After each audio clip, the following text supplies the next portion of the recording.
Hey you guys, it's your girl Doe White Chocolate Thing, and I'm here with another video. This is more of an informational video. I'm gonna go over ultrasound stenographers or ultrasound techs, or kind of what I'm doing right now, which is echocardiovascular. In the ultrasound field, there is two specialties in ultrasound. There is sorry, you guys are gonna hear that beep because my smoke detector battery needs to be changed. I'm sorry.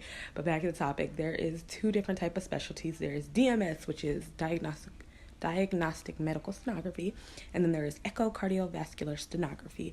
So there is two different specialties in ultrasounds, but ultimately everybody just calls us ultrasound techs.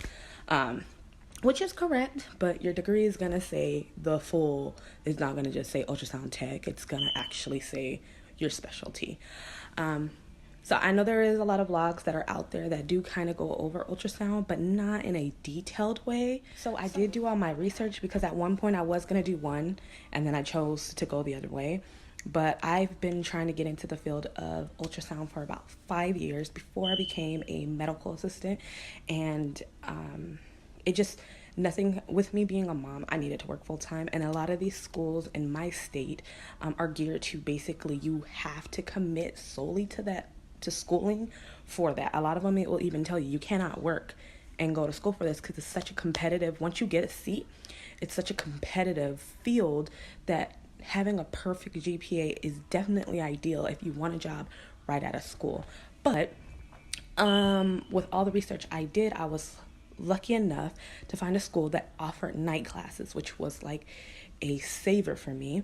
And this is kind of where it came into play if I wanted to do DMS, which specializes in everything but the heart, or if I wanted to echocardiovascular, that was solely the heart. So I did choose echocardiovascular, which we do specialize in the heart, but we also do the vascular system. It does not, I mean, you make the same amount of money as the other curriculars, just I'm not going to be scanning all the things that they're going to be scanning and going over. But it does not stop me from going back to school, and I can also get a dual degree where I specialize in all. But let me give you some helpful tips that a lot of people haven't hit. Before you decide you want to get in this field, you definitely want to know all the curriculars and all of the classes you do have to take and what you need to obtain while in school. So with our school, with my school, it's a 24-month program for associates, and it is a 36-month program for bachelors. So you have your choice between the two. I'm going for my associates right now, but I do hope to go back for my bachelor's later. I feel like I just want to get my foot in the door. There's no big difference in pay versus bachelor's or associates. It's just kind of really the preference of because I know some people who have their associate's degree that are better than people who have their bachelor's. Yes, you will learn more in your bachelor's degree, but I don't think you have to pit them against each other. But when it looks good if you're going against somebody who has an associate and you have a bachelor's, vice versa. But really, they're going to look at your work altogether. So with my school, we do 6 months of basically our gen ed classes, and then after we get into our core classes. So I did about last year, around April of last year, I did look into going to school for diagnostic medical stenographer, but there was a lot of things in the way, so I chose not to go at that time. Now that I'm in it, I kind of wish that year that I was laxing, I did do some courses online so that I could have got some of these gen ed classes. Did not use my time wisely. Now I kind of have to sit through doing 6 months when I could have just been doing maybe 3 months. Now these classes are fast-paced, so basically it's algebra, med term, which I really didn't have to take, but I just took anatomy 1, anatomy 2, anatomy 3, oral communication, written communication, and I think that's it.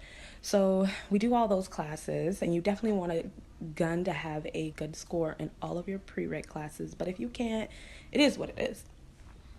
After those classes, you then go into your specialty. So as far as me being echocardiovascular, I will start going into, I'm getting ready to be done with my 6 months. I'm like at the end, but I'll be going into Echo A, and I do have some people who I do know who are doing DMS, and they're going to go into OBG, I think.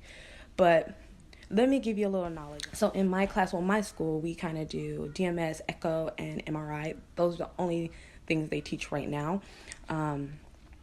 And we're all right now together, but we're all going to separate when we get into our core classes. Of course, they're going to do their thing. Like I stated before, I'm going to be going into Echo B, but I don't think it's that bad.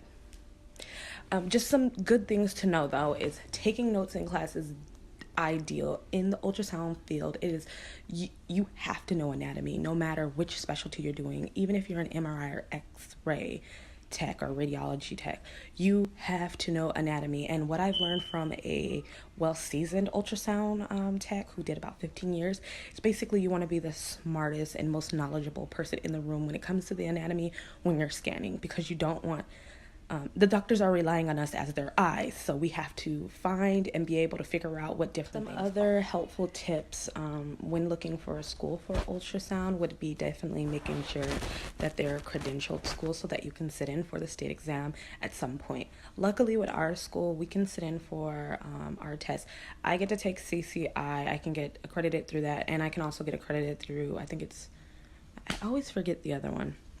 I'll tell you guys on another vlog, but after our physics class, we can then technically sit down and actually take the exam, or we can definitely wait until after our extern. So when it comes down to how they basically break it up is 24 months. Of course, we do 6 months of gen ed. After that, it's all up into the last 6 months. It's all based on our core classes, on what we signed in or what specialty we selected. With DMS, of course, they're doing babies, they're doing kidneys, they're doing the abdomen, they're doing everything like that. Ligaments, they're looking for vascular system as well. We're also going to do the vascular system. And then, of course, we go over the heart as well. So we will take a class, I'm guessing, majority of the time on the vascular, majority of the time on the heart. And then when we get to our physics class, we can all sit in for that exam, and we can all be certified at that point. But we also, at the end of that, we do 6 months of extern, which they don't make it where you can basically work. So for 6 months, I probably won't have a job. I have to figure that out. I'll probably work on the weekends because I do have a house, and I do have to take care of my kids. So this is where I kind of struggle with picking a school, because the other schools in my town, they make their schedules at the most craziest and random times that there's no way you can really hold a job, but they also really want you to focus. And I do say I study my ass off all the time because of that. I need to have a high grade. I want to have a high grade. So there is that. There's not much to be scared in this field. I mean, a lot of people who are book smart don't always make it to scanning because they just said numerous times they've had people who've been like straight A students in all their lecture classes and their gen ed classes, but when it came to actually scanning, they just couldn't. It's not for everyone, and you will figure it out as you go. I think I started in my class with 35, and we're down. For Echo, there was 7 of us. We only have 3 people left, and I'm one of them.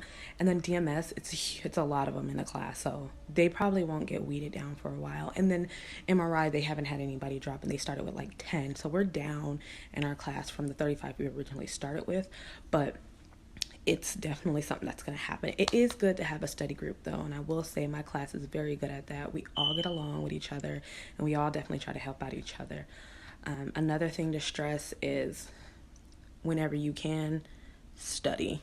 It doesn't matter if you have a test or an exam coming up, study and read the chapter. So like I said, studying is ideal. Study whenever you can. I work full time, so I study on my lunch break. If there's something in between, I have flashcards, so I can just go through them while I'm at work. It's hard to when I have patience, but it is ideal to do that. I don't know, if you guys want, you can definitely leave any type of questions down below, and I can hit them later. I'll message back. However, but I definitely want to try to hit some of the stuff I know some people didn't go over. The ultrasound field is a big field, and it is definitely always growing. You definitely do want to just do your research. Even though we sit here and we make these videos, in every state information varies. You may need more things in one state that you don't need in the other state. So with our state, you can become an ultrasound tech through a certificate program, which there is a school in my state that offers that, And you do you can get a certificate. Like I said, you can do 12 months, or you could go and get your degree, which is for associates 2 years, for bachelor's 36 months. But it is a very well-paying, high-paying career path, but it is going to take a lot of blood, sweat, tears, and sacrifices. A lot of people can't do the sacrificing because they don't know what they're getting into, because they don't do their research and they don't understand. As for me, it took me 5 years to get here. I definitely wanted to do this 5 years ago, but there was so much stuff that happened that it just wasn't my season to do so. But I'm doing it now.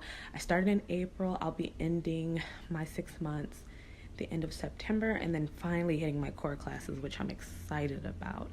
I know a lot of the other people do specialize with DMS, I can always tell, and I'm probably the only one who's doing echocardiovascular. And once again, I could be wrong with that. I mean, other states could lump all ultrasound techs together, but I know for sure that there is 2 different types. There's echocardiovascular, and there is, which we normally work in cardiology office. You can also work in vein and vascular. You can also get put at the hospital, but you would only do most likely heart and the vascular system, because that's all you could really do. But I know there is a lot of jobs out there for DMS, but don't get discouraged that if you do try to go the other route and do echo versus doing DMS, that you won't have a lot of options. There's options out there for both sides, so there's no way you won't get a job somehow, some way. So I'm trying to think of anything else that could be helpful for you guys to know. I think that's it. I am happy with my choice of going back to school. It is stringent, working 8 hours and then going to class from 5 until 10. If this is your passion, if this is what you want to do, put all of your effort into it. I've even got to the point where I was getting annoyed at work because they wanted me to do like extra overtime and all this other stuff. But at the time, I can't. It's like I have to be at class at a certain time, and school is non-negotiable. If I have to change my job in order to benefit my schooling, I will. In a heartbeat. There's a lot of jobs out here for medical assistants, so I'm not scared about losing my job for that at all. But yeah, if this is something you want to do, just make sure you give it 110%.